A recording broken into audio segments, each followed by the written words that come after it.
Hello বন্ধুরা, welcome to my blog. আমার মা আর ভাই আইছিল, তো আজকে আমরা করে হাইওয়ে পর্যন্ত আগে দিবার যাব। আমার শ্বশুর মশাই গাড়ি মুছতেছে আর ওরা দুই বিয়ে নিয়ে হাঁক করতেছে। ব্যাগ গাড়িতে তুলে আমরা যাওয়া শুরু করে দিলাম। এখন আমরা আমার শ্বশুর মশাইকে ড্রপ করে তারপরে আমরা যাব।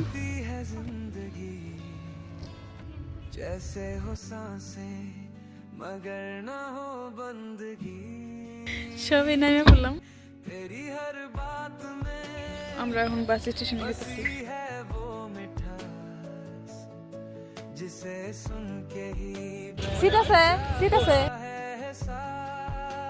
তো আমরা এখন বাইতে গেতেছি ঘুরে।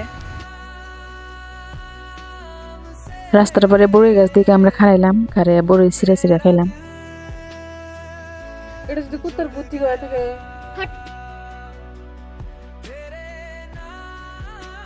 ভিডিও গুনা কিরকম হয় আপনারা কমেন্টে জানিয়ে যাবেন, আর যদি ভিডিও গুনা ভালো লাগে তো সাবস্ক্রাইবও করে দিন। হ্যালো বন্ধুরা, আমরা বকো থেকে আই হ্যাঁ তাড়াতাড়ি করে রান্না করলাম, কারণ আমরা নদীর পাড়ে পিকনিক খাবার যাব। কিন্তু রাস্তা যে এত খারাপ এটা তো আমি জানি না। সবার মিলে চলে ড্রাইভার গুলো একদম পুরো পাকা হয়, কারণ রাস্তা ভাঙা থাকে। যে মাই গড,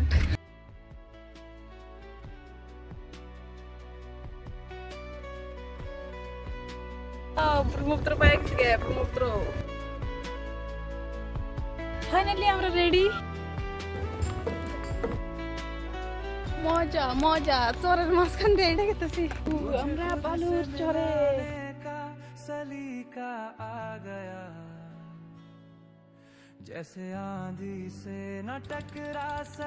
তো ফাইনালি আমরা পাইলাম দুবাই সানসেট ওভার। কি সুন্দর লাগতেছে, মাই গড। কোনো হাল্লা ছিল নাই, কোনো মানুষ নাই।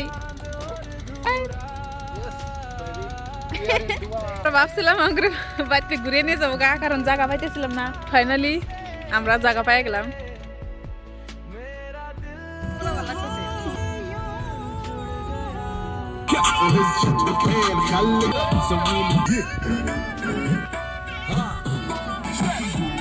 দূরাইছে দূরাইছে।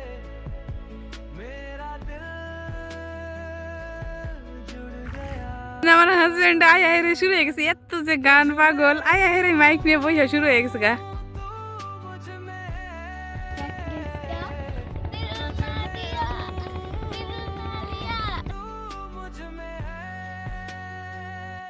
तेरे बिना अधूरी सी लगती है जिंदगी, जैसे हो सांसें मगर ना हो बंदगी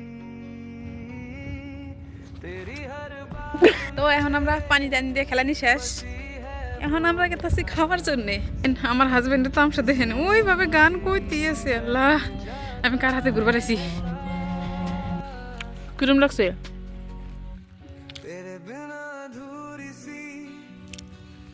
এনে হলো ফ্রাইড রাইস, এনে পুরি, এনে আলুর দম, এনে ব্রোকলি, এনে স্যালাড, আর এনে হলো পুলি পিঠা।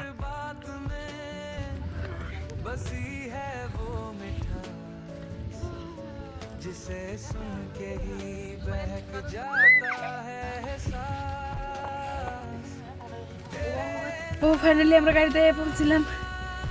চরের মধ্যে হাঁটতে হাঁটতে অবস্থা টাইট।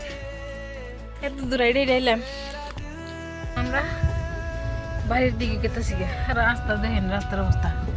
চরের মধ্যে এটা কতক্ষণ নরম এলাম। এখন রাস্তার মধ্যে থাক না খাইতে খাইতে রাজার ডেট ভেঙে নিয়ে যাই। কিন্তু দিনে আমরা আসলে মনে ভালো লাগছে না, গেছে গা।